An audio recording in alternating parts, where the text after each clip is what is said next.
Welcome to the world of science fiction, where extraordinary stories come to life. If you've subscribed for more stories, enjoy the ride now. Marcus Webb was reviewing soil composition reports from the eastern agricultural sector when the door chime interrupted what had become his carefully structured evening routine.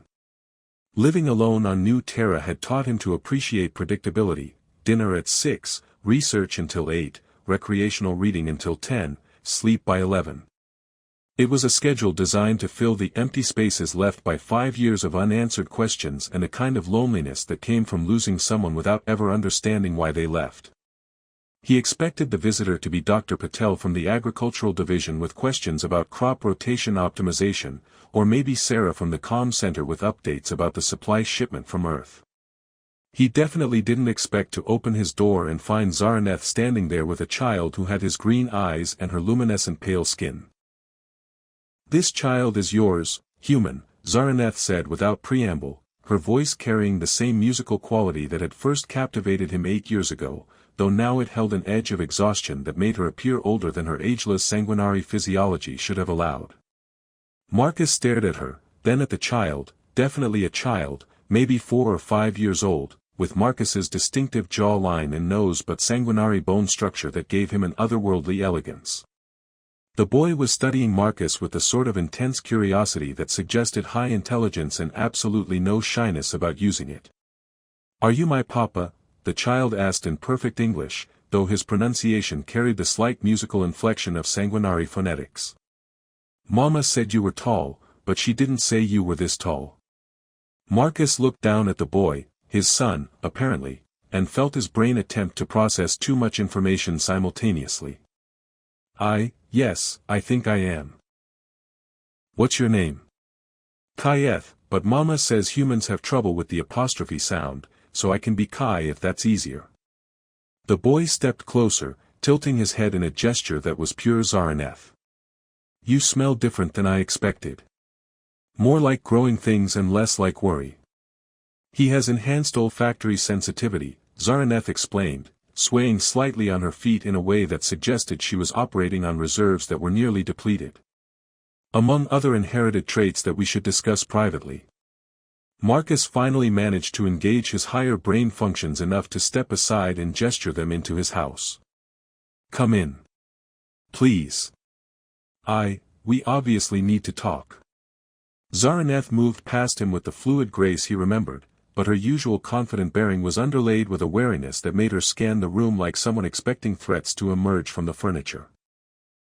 Kai bounced in with the sort of boundless energy that marked healthy children across all species, immediately gravitating toward Marcus's bookshelf with obvious fascination. "You have books about plants," Kai announced, pulling out Marcus's copy of Advanced Xenobotany with the casual ease of someone accustomed to reading material well above typical age level. "Mama said you study how things grow. Can you make plants that glow like Mama's skin?" "That's actually a complex question involving bioluminescent gene expression," Marcus said, sitting down heavily as the reality of the situation continued to hit him in waves. "We could probably engineer something like that, though it would require—" He stopped, realizing he was about to launch into a detailed explanation of genetic modification techniques to a 4-year-old who was apparently his son and who he'd never known existed. The absurdity of the situation was almost overwhelming. "Kai, perhaps you could explore the garden while your father and I discuss some matters," Zara'neth suggested, though her tone carried the sort of gentle authority that made it clear this wasn't really a suggestion. "Can I touch the plants? Mama says some human plants don't like being touched by people with Sanguinari genetics." Kai looked up at Marcus with hopeful eyes that were definitely his own, though they held depths of understanding that seemed far older than his apparent age. "You can touch anything in the garden that looks interesting," Marcus said, wondering what exactly Sanguinari genetics might do to Earth plants and deciding that was a problem for later. "Just, be gentle, okay?" "I'm always gentle," Kai said seriously. "Mama taught me that being stronger than something means you have to be more careful, not less careful." Marcus watched his son head toward the garden with a mixture of pride and bewilderment, then turned to face Zara'neth properly for the first time in 5 years. She looked exactly as he remembered, tall, elegant, with skin that seemed to generate its own soft light and features that belonged in classical sculpture. But the exhaustion was real, and so were the scars he could see on her hands and arms. "You look like hell," he said, then immediately felt stupid for using human colloquialisms with someone who might not catch the reference. "I feel considerably worse than hell, actually." Zara'neth settled into the chair across from him with careful movements that suggested recent injuries. Hell would be a vacation compared to the past 5 years. 5 years. Marcus let that sink in. "Zara'neth, you disappeared without a word. No explanation, no goodbye, no message. I thought you were dead." "I know. I am sorry for that, but it was necessary." Her expression was pained but resolute. "If I had told you I was leaving, you would have tried to stop me. If I had told you why I was leaving, you would have insisted on coming with me. Both options would have resulted in your death."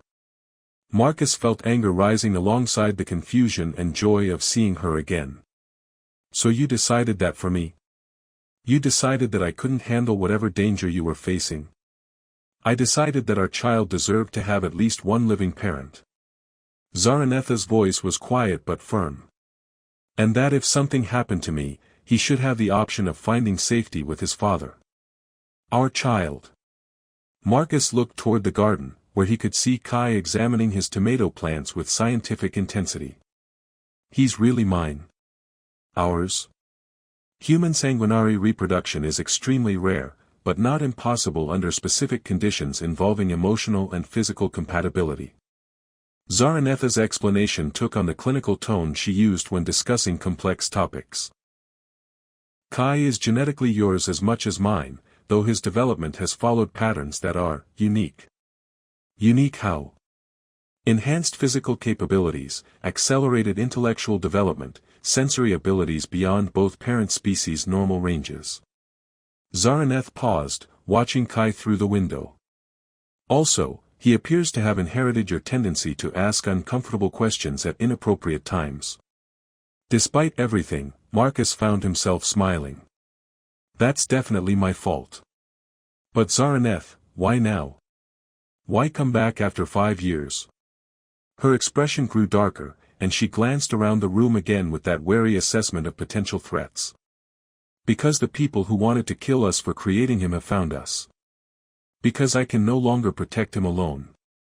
And because—" She faltered slightly. "Because he has been asking about his father for months, and I realize that denying him the chance to know you was hurting him more than the danger of contact." Marcus felt his heart clench at the thought of his son asking about a father he'd never met. What kind of danger are we talking about? The kind that believes hybrid children are an abomination that threatens the genetic purity of both species. Zara'neth's voice carried a bitterness that was entirely new. The kind that has been hunting us across 3 star systems, killing anyone who helped us, and will not stop until Kai is dead. Through the window, Marcus could see his son, carefully tending to a wilted plant with the sort of focused attention that suggested he was trying to help it grow. The boy's skin was glowing slightly brighter as he concentrated, and the plant was actually responding to his touch. "They want to kill him because he exists," Marcus said, feeling a surge of protective rage that surprised him with its intensity. "They want to kill him because he proves that cooperation between our species is not only possible, but can create something new and beautiful." Zara'neth's expression softened as she watched Kai work. "Something that makes both species stronger rather than weaker." Marcus stood up, decision crystallizing in his mind with remarkable clarity. "Then they're going to have to go through me first. Marcus, you do not understand the nature of what we face. I understand that he's my son, and you're my wife, and anyone who wants to hurt my family is going to discover exactly how protective humans can be when properly motivated." Marcus moved to the window, watching Kai's delighted smile as the plant began to bloom under his touch. "Besides, they're making a tactical error." "What do you mean?" "They're assuming that hybrid children are a weakness." Marcus turned back to Zara'neth with a smile that probably looked slightly predatory. "From what I'm seeing, they might actually be an evolutionary advantage. And humans have a long history of turning supposed disadvantages into strategic superiorities. Zara'neth stared at him, and for the first time since her arrival, her expression showed something approaching hope. You mean you will help us? I mean I'm going to help my family, Marcus corrected. There's a difference. Papa. Kai's voice called from the garden. Your plants are very friendly. Can you come see what I made them do? Marcus looked at Zara'neth, who was smiling despite her exhaustion, and felt something settle into place that had been missing for 5 years. We're going to figure this out, he said. All of it. The danger, the family dynamics, the fact that I apparently need to learn how to be a father to a child with supernatural abilities. We're going to make this work. Even though I left without explanation. Even though I denied you 5 years with your son. Marcus considered this, then shrugged. You kept him alive when I couldn't. You protected both of us when I didn't even know protection was needed. And you came back. He paused. We'll work out the rest as we go. Papa, are you coming? Kai called again. The flowers want to meet you. The flowers want to meet me, Marcus repeated, shaking his head with amused bewilderment. Right. My life just became infinitely more complicated and infinitely more wonderful at the same time. Welcome to parenthood, Zara'neth said, and despite everything, she was laughing. The next morning, Marcus woke to the sound of his son having a philosophical discussion with his coffee maker about the ethics of caffeine dependency. When he stumbled into the kitchen, he found Kai perched on a chair, earnestly explaining to the automated brewing system that stimulants were the crutch for inadequate sleep schedules, while the machine dispensed Marcus's usual double-strength morning blend with what seemed like mechanical indignation. Kai, the coffee maker doesn't actually have feelings, Marcus said, accepting his mug with the gratitude of someone whose worldview had been thoroughly scrambled and who desperately needed chemical assistance to process it. Are you sure? Kai asked seriously. It makes different sounds when you're sad versus when you're happy. Yesterday when Mama was tired, it made the worried humming noise. Marcus paused with the mug halfway to his lips, considering the possibility that his son's enhanced senses could detect emotional indicators that he'd never noticed. What kind of worried humming noise? Kai demonstrated, producing a remarkably accurate imitation of the coffee maker's operational sounds with subtle variations that did, now that Marcus listened for them, seem to correlate with his emotional state. See? It's doing the happy brewing noise now because you're not as confused as yesterday. That's actually kind of disturbing, Marcus admitted. Where's your mother? Sleeping. She hasn't slept properly in 14 days according to her biorhythm patterns. Kai swung his legs from the chair with casual precision. She has nightmares about the bad people finding us, but she thinks I don't notice because I pretend to be asleep. Marcus felt his heart clench at the matter-of-fact way his son described his mother's trauma. Kai, what exactly happened to you and Mama before you came here? Lots of running. Lots of hiding. Sometimes fighting, but Mama tried not to let me see that part. Kai's expression grew thoughtful. The bad people don't like that I exist because they think I'm wrong. But I don't understand how existing can be wrong if I'm not hurting anyone. It can't be, Marcus said firmly, sitting down so he could look his son in the eyes. You existing isn't wrong, Kai. You're not wrong. The people who want to hurt you are wrong. That's what Mama says too. She says some people are afraid of things that are different, even when different is better.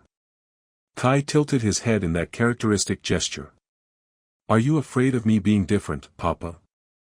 Marcus considered the question seriously. His son could apparently read emotional indicators in mechanical devices, had made plants bloom through touch, and demonstrated intellectual capacity that exceeded most adults. By any reasonable measure, Kai was definitely different from typical human children. No, Marcus said, surprised by how certain he felt. I'm fascinated by you being different. I'm worried about protecting you because you're different. But I'm not afraid of you. Good, Kai said with satisfaction. Mama was worried you might be scared. She says humans sometimes don't like things they don't understand. Some humans, Marcus corrected. But I'm a xenobiologist. Not understanding things is my favorite professional challenge. Kai's laugh sounded like crystalline chimes mixed with human delight, and Marcus realized he was already becoming addicted to that sound. Can I help with your work? I'm very good at observing things that other people miss. I'd like that very much, Marcus said, meaning it more than he'd expected. But first, I need to understand more about what you and your mother have been through. Over the next hour, as Kai helped him prepare breakfast with the casual competence of someone who'd learned early to be useful, Marcus pieced together a picture of his family's life that was both heartbreaking and remarkable. Zara'neth had fled New Terra while pregnant, spending the next 4 years as a fugitive moving between remote settlements and space stations, always staying ahead of hunters who viewed their child as proof of forbidden cooperation between species. Mama taught me to fight, Kai said conversationally while expertly flipping pancakes with reflexes that were definitely superhuman. But she said fighting should only happen when talking doesn't work and running isn't possible. That's good advice. What else did she teach you? Languages. I speak 6, plus I can understand emotional indicators in 12 more. Mathematics through quantum field theory. Basic medical treatment for both human and sanguinari physiologies. Mechanical repair for most common spacecraft systems. Kai paused thoughtfully. Also how to make people forget they saw us, though Mama says that's only for emergencies. Marcus nearly choked on his coffee. Make people forget they saw you. It's a sanguinari ability. Something about manipulating memory formation through pheromone release. Mama says I'm better at it than most purebloods because I understand human psychology. Kai's tone was matter-of-fact, like he was discussing the weather. Is that a problem? It's not a problem exactly. It's just a lot to process. Marcus looked at his son, who was calmly preparing breakfast while casually mentioning abilities that would revolutionize human understanding of neuroscience. What else can you do that I should know about? Enhance strength, but not as much as Mama.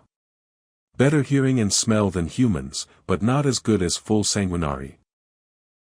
I can see in complete darkness, and I can sense emotional states through bioelectrical fields. Kai considered this list. Oh, and I don't need as much sleep as humans, but I need more than sanguinari. And you learned all of this while you and your mother were running from people who wanted to kill you. Mama said education was the one thing no one could take away from us, so we might as well make it comprehensive. Kai's expression grew more serious. She gave up everything to keep me safe, Papa. Her home, her family, her position in sanguinari society. She used to be important, before I existed. Marcus felt a surge of admiration mixed with guilt. While he'd been living his quiet, predictable life on New Terra, Zara'neth had been sacrificing everything to protect their child. What was her position? She was a diplomat. She helped negotiate the peace accords between humans and sanguinari after the resource wars. Kai's voice carried pride and sadness in equal measure. The extremists said she betrayed her species by working with humans. Having a hybrid child just proved their point. The pieces clicked into place for Marcus. Zara'neth hadn't just disappeared to protect their unborn child, she'd given up her entire career and social standing to become a fugitive. Her expertise in interspecies relations had made her a target for extremists who opposed any cooperation between humans and sanguinari. She never told me about the threats, Marcus said quietly. She didn't want you to worry. She said humans have enough problems without taking on sanguinari political issues. Kai finished the pancakes and began arranging them on plates with artistic precision. But I think she was also protecting you. The extremists would have killed you just for being associated with her. A soft footstep in the doorway announced Zara'neth's arrival. She looked better after a full night's sleep, though the wariness remained in her posture. Kai, you are not supposed to share classified information with civilians. Papa isn't a civilian, he's family, Kai replied logically. And you said I should always tell the truth to people I trust. I did say that, Zara'neth admitted, accepting the mug of coffee that Kai offered her with a grateful smile. Though perhaps we could have eased into the more dramatic revelations. Marcus stood up and moved to her, studying the face he'd thought he'd never see again. Up close, the exhaustion was more apparent, but so was the strength that had carried her through 5 years of protecting their child. Zara'neth, I need you to know something. What? I'm not angry anymore. About you leaving, about the years I missed with Kai, about any of it. He reached out tentatively, and when she didn't pull away, took her hand. You saved him. You saved both of us, even though I didn't know I needed saving. The situation is not resolved, she warned. The extremists who have been hunting us will find this location eventually. Returning here has put you in danger. Then we deal with the danger together, Marcus said firmly. As a family. Kai looked up from his breakfast with obvious satisfaction. Does this mean we don't have to run anymore? Marcus and Zara'neth exchanged glances, and he could see her hope warring with her caution. We're going to figure out a way to make running unnecessary, Marcus said. Your mother kept you safe by moving constantly. Now we're going to keep you safe by building something too strong to be threatened. What kind of something? Zara'neth asked. Marcus smiled, feeling his scientific mind engage with the problem. The kind of something that proves hybrid children aren't a threat to anyone, they're the future. And the future is always stronger than the past. Even when the past has really good weapons and a demonstrated willingness to use them.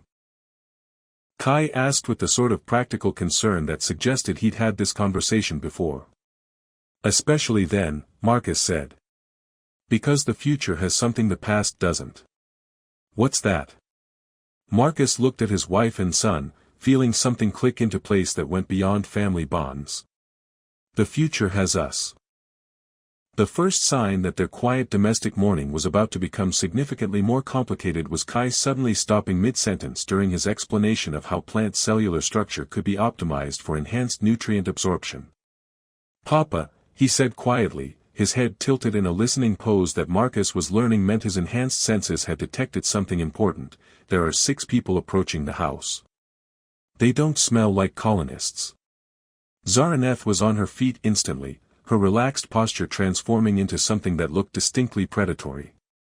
How far? Maybe 200 meters. Moving carefully, trying not to make noise. Kai's expression was serious but calm, like he was reporting weather conditions rather than potential threats. Should I go hide like we practiced? Not yet, Zara'neth said, though Marcus could see her scanning the room for potential weapons and escape routes. Marcus, do you have any defensive capabilities in this house? Marcus felt his peaceful colonial life suddenly seem woefully inadequate for protecting his family from supernatural assassins. I have a plasma rifle for dealing with hostile wildlife, and the house has standard security barriers. But I'm guessing that's not going to be sufficient for whatever we're facing. Probably not, Zara'neth agreed. Sanguinari extremists tend to be well-equipped and highly motivated. The 6 people aren't all Sanguinari, Kai added helpfully.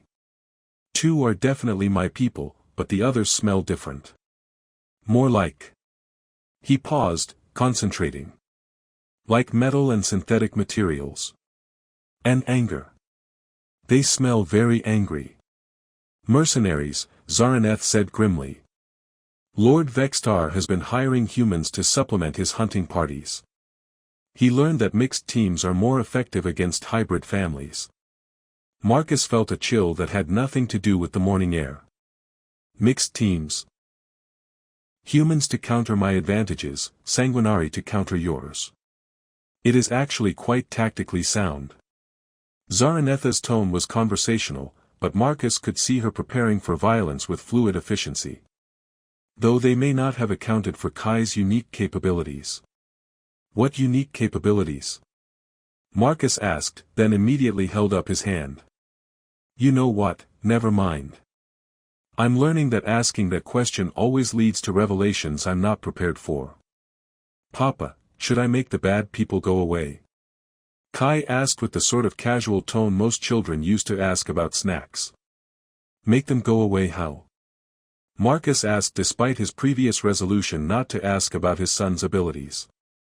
I can make them forget why they came here. Or I can make them think they already searched this area and didn't find anything interesting. Kai's explanation was matter-of-fact. Or, if they're really bad people who want to hurt us, I can make them very confused about basic things like which direction is up. Marcus stared at his 4-year-old son, who was apparently capable of psychological warfare that would impress military strategists. How exactly do you make people confused about which direction is up? It's complicated, but basically I mess with their inner ear function through targeted pheromone release. Mama taught me after we had trouble with some bounty hunters who wouldn't listen to reasonable explanations. Kai looked thoughtful. Though it only works if they're close enough to smell me, and the effect wears off after a few hours. Of course it does, Marcus said weakly. The house's security system chimed with an incoming communication request. Zara'neth gestured for silence, then activated the external speakers. Zara'neth of House Veltar, came a voice that sounded like gravel mixed with arrogance. You will surrender yourself and the abomination you have created, or we will take both by force. Lord Vextar, Zara'neth replied, her own voice carrying the sort of cold authority that Marcus remembered from her diplomatic days. Still compensating for your own genetic inadequacies by projecting them onto others, I see. Your perverted coupling with a human has produced an aberration that threatens the genetic integrity of both our species, Vextar continued. The child will be destroyed, and you will answer for your crimes against biological purity. Kai made a face. He talks like a bad holodrama villain. Are all extremists this melodramatic? Unfortunately, yes, Zara'neth said. They believe theatrical language makes their bigotry sound more legitimate. Marcus found himself getting angry in ways that felt both protective and personally insulted. Did he just call my son an aberration? He did, Zara'neth confirmed. Though Lord Vextar's understanding of genetics is approximately equivalent to a first-year biology student's, so his opinions on genetic integrity are somewhat questionable. You have 60 seconds to surrender, Vextar announced, or we will demonstrate the consequences of defying natural order. Natural order, Marcus repeated, his scientific training engaging with the problem. Kai, what do you know about Lord Vextar's background? He's from one of the old families that used to control Sanguinari politics before the peace accords, Kai said, his expression showing the sort of concentration that meant he was accessing information Zara'neth had taught him. His genetic line has been weakening for 3 generations due to limited breeding pools, but he blames that on outside contamination instead of inbreeding depression. So he's genetically compromised himself, but he's projecting that onto hybrid children who are actually more genetically diverse and therefore stronger, Marcus said, feeling his anger crystallize into something more useful. That's not just bigotry, it's scientifically illiterate bigotry. Most bigotry is scientifically illiterate, Zara'neth observed. Though pointing that out to extremists rarely changes their behavior. Maybe not, Marcus said, moving to his communication panel, but it might change other people's behavior.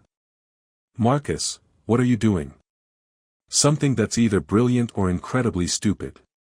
Marcus activated the colony's emergency broadcast system, opening a channel that would reach every resident of New Terra. Lord Vextar, since you're so concerned about genetic integrity, I think the scientific community should have access to your claims. He switched to colony-wide broadcast. Attention New Terra residents. This is Marcus Webb speaking from my home, where we're currently being threatened by individuals who believe that hybrid children represent a threat to genetic purity. As a xenobiologist, I'd like to point out that genetic diversity strengthens species, while genetic isolation leads to weakness and eventual extinction. What are you doing? Vextar's voice carried confusion mixed with rage. I'm giving you the scientific debate you seem to want, Marcus replied cheerfully. Kai, would you like to say hello to the colony? Show them what a dangerous aberration looks like. Kai stepped up to the communication panel with the confidence of someone who'd never doubted his own worth. Hello, everyone. My name is Kai, and I'm apparently an aberration because my mama and papa are different species. But I can speak 6 languages, I understand quantum mathematics, and I can help plants grow better. I don't think that makes me dangerous, unless you're afraid of improved agricultural yields. The silence that followed was broken by Dr. Patel's voice coming through the comm system. Marcus, is someone threatening your family? Yes, Marcus replied. Individuals who believe that genetic diversity is somehow threatening to species integrity. That's the stupidest thing I've ever heard, came another voice, Sarah from communications. Genetic diversity is basic evolutionary biology. More voices joined in, colony residents expressing everything from scientific skepticism about the extremists' claims to outright anger about threats against one of their community members. Marcus watched Vexstar's tactical situation deteriorate as what had been a simple assassination became a public relations disaster. Lord Vexstar, Marcus said into the growing chorus of support, you came here to eliminate a threat to genetic purity. But you're facing an entire... The first sign that their quiet domestic morning was about to become significantly more complicated was Kai suddenly stopping mid-sentence during his explanation of how plant cellular structure could be optimized for enhanced nutrient absorption. Papa, he said quietly, his head tilted in a listening pose that Marcus was learning meant his enhanced senses had detected something important. There are 6 people approaching the house. They don't smell like colonists. Zara'neth was on her feet instantly, her relaxed posture transforming into something that looked distinctly predatory. How far? Maybe 200 meters. Moving carefully, trying not to make noise. Kai's expression was serious but calm, like he was reporting weather conditions rather than potential threats. Should I go hide like we practiced? Not yet, Zara'neth said, though Marcus could see her scanning the room for potential weapons and escape routes. Marcus, do you have any defensive capabilities in this house? Marcus felt his peaceful colonial life suddenly seem woefully inadequate for protecting his family from supernatural assassins. I have a plasma rifle for dealing with hostile wildlife, and the house has standard security barriers. But I'm guessing that's not going to be sufficient for whatever we're facing. Probably not, Zara'neth agreed.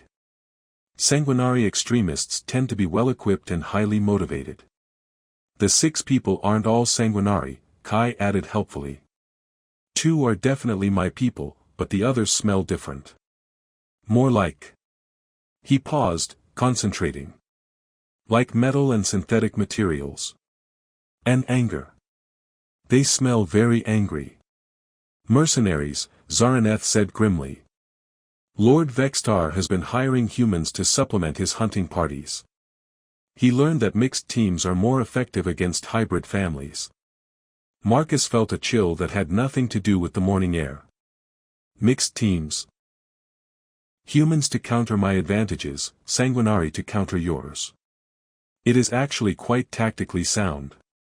Zara'neth's tone was conversational, but Marcus could see her preparing for violence with fluid efficiency. Though they may not have accounted for Kai's unique capabilities. What unique capabilities? Marcus asked, then immediately held up his hand. You know what, never mind. I'm learning that asking that question always leads to revelations I'm not prepared for. Papa, should I make the bad people go away? Kai asked with the sort of casual tone most children used to ask about snacks. Make them go away how? Marcus asked despite his previous resolution not to ask about his son's abilities. I can make them forget why they came here. The aftermath of Lord Vexstar's retreat proved more complex than the confrontation itself. Within hours of the broadcast, Marcus's home had become an impromptu diplomatic center as colony officials, xenobiologists, and representatives from both human and moderate Sanguinari governments arrived to assess what they were already calling the new Terra incident. Papa, Kai observed, watching yet another official vehicle land near their house, I think we've become famous. Is that good or bad? Probably both, Marcus replied, adjusting his tie for the 4th diplomatic meeting of the day. But it means people are paying attention to what we represent instead of just seeing us as a threat. Dr. Elena Vasquez, who had arrived on the first transport from the colonial administration, was conducting detailed scans of Kai with equipment that looked more suited for a research station than a frontier colony. Her excitement was evident as she documented abilities that challenged current understanding of both human and sanguinari biology. The hybrid vigor is remarkable, she explained to the gathered officials while Kai patiently submitted to various tests. Enhanced cognitive development, superior sensory processing, improved physical capabilities, and novel abilities that appear to be emergent properties of the genetic combination rather than simple inheritance from either parent species. In layman's terms, asked Governor Harrison, who had arrived with a security detail and the harried expression of someone whose quiet colony had suddenly become the center of interspecies political attention. In layman's terms, this child represents a potential leap forward in human-sanguinari cooperation, Dr. Vasquez replied. His abilities could revolutionize everything from medical research to agricultural development to interspecies communication. Kai looked up from the scanning device with polite interest. Dr. Vasquez, do you want to see the really interesting stuff, or just the basic hybrid characteristics? There's more interesting stuff, she asked, her scientific enthusiasm overriding her professional composure. Lots more. But Mama says I should only demonstrate advanced abilities when it's important. Kai glanced at Zara'neth, who was observing the proceedings with the careful attention of someone evaluating potential threats and opportunities in equal measure. I believe this situation qualifies as important, Zara'neth said, though her tone carried a warning. Though perhaps we should limit the demonstration to non-destructive abilities. What do you mean by non-destructive? Governor Harrison asked with the sort of concern that suggested he was imagining his colony being accidentally obliterated by a 4-year-old. Well, Kai said thoughtfully, I probably shouldn't show them how I can overload electronic systems with targeted bioelectrical pulses, or how I can make people experience temporary synesthesia by manipulating their neural chemistry through pheromone release. The room fell silent as everyone processed this information. Finally, Dr. Vasquez managed to speak. You can overload electronics and induce synesthesia. Among other things. Mama says my abilities are still developing, so we won't know the full range until I'm older. Kai's tone was conversational, like he was discussing homework assignments. But I can show you something safe. Papa, do you have any plants that are having problems? Marcus, who was still adjusting to the reality that his son could apparently weaponize his own pheromones, gestured toward a corner of the room where a decorative fern was looking distinctly unhealthy. That one's been struggling since we moved it inside. Kai approached the plant with the focused attention Marcus was learning to associate with his son's more dramatic demonstrations. He placed his hands gently on the pot, and his skin began to glow with soft bioluminescence that pulsed in rhythm with his heartbeat. It's not getting the right spectrum of light, Kai explained as everyone watched the fern begin to visibly straighten and brighten. But I can supplement what it needs through direct bioelectrical stimulation of its photosynthetic systems. Within minutes, the dying fern had transformed into a vibrant, healthy plant that seemed to glow with its own inner light. The room erupted in excited murmurs as the officials realized they were witnessing something unprecedented. That's impossible, Governor Harrison said weakly. Plants don't respond to bioelectrical stimulation like that. They do if you understand their cellular energy requirements and can provide targeted electromagnetic field manipulation, Kai replied matter-of-factly. It's just advanced xenobotany with direct interface capabilities. Dr. Vasquez was making rapid notes while staring at the transformed plant. Do you realize what this could mean for agricultural development? For terraforming projects? For ecosystem restoration? It could mean a lot of things, Zara'neth interjected, depending on whether the political situation allows Kai to develop his abilities safely or forces us to continue living as fugitives. This brought the room's attention back to the larger issues at stake.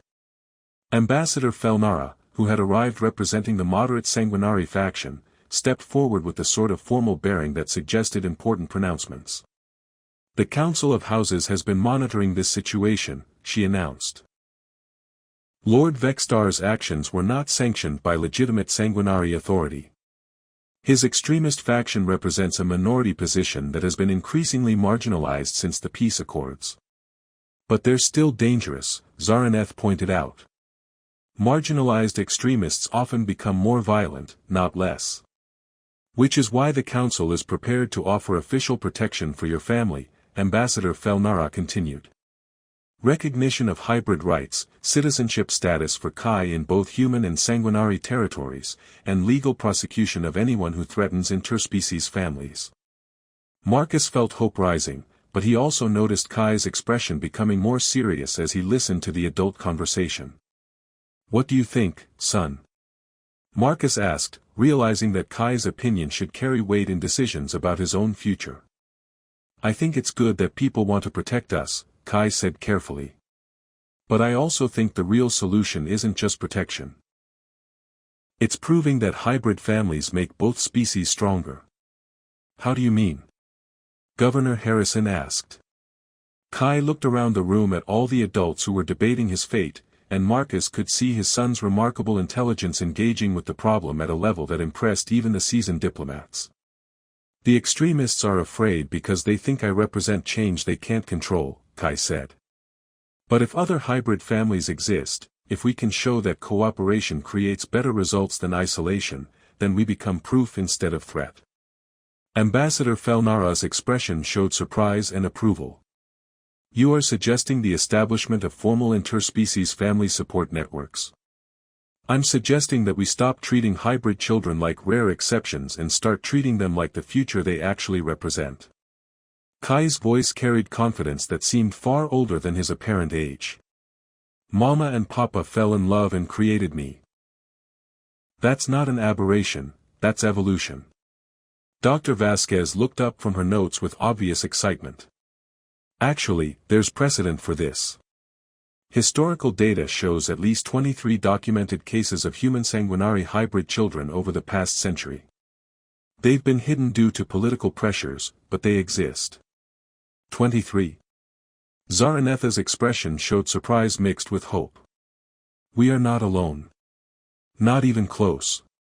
And if Kai's abilities are representative of typical hybrid development, we're looking at a population of individuals who could revolutionize interspecies cooperation across multiple fields." Marcus felt something click into place as he watched his son's face light up with the possibility of meeting others like himself. "We're not just protecting one family," he realized aloud. "We're protecting the future of human Sanguinari relations." More than that, Kai said with the sort of wisdom that continued to surprise Marcus. "We're proving that love is stronger than fear, and that families can exist across any boundary if people choose cooperation over conflict." Governor Harrison cleared his throat. "Well, then.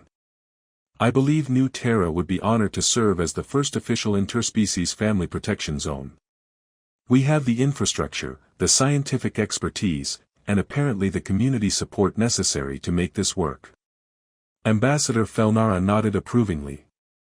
The Sanguinari Council would support such an initiative. "Though I should warn you that Lord Vextar's faction will not simply abandon their opposition."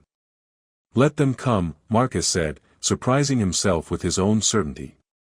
"They'll find themselves facing not just one hybrid family, but an entire community committed to proving that diversity creates strength." Kai moved to stand between his parents, taking both their hands with the sort of natural affection that made Marcus's heart swell with pride and love. "Besides," Kai added cheerfully, "if they try to hurt any of the other hybrid families, they'll have to deal with me. And I'm learning new abilities every day." Marcus looked at his wife and son, then at the room full of officials who were already planning how to transform their colony into a sanctuary for interspecies families. 5 years ago, he'd been a solitary xenobiologist focused on soil composition reports. Now he was part of a family that represented the future of 2 species, and somehow that felt exactly right. "So," he said to Zara'neth, "think you can handle staying in one place for a while? Building something permanent instead of always running?" "I think," she replied with a smile that lit up her entire face, "that staying and building sounds perfect. Especially with you and Kai as my partners in construction." "Papa," Kai said thoughtfully, "when the other hybrid families come here, do you think their children will want to help with your plant research?" Marcus laughed, imagining a research team of hybrid children with supernatural abilities working on agricultural improvements. I think, son, that we're about to revolutionize xenobiology in ways I never imagined possible. Good, Kai said with satisfaction. Revolution sounds fun. Marcus looked around at the room full of people planning to transform fear into cooperation, isolation into community, and conflict into collaboration. His son was right, revolution did sound fun. Especially when it was powered by love, guided by hope, and built by families who refused to accept that differences meant division. The future, Marcus realized, was going to be absolutely extraordinary.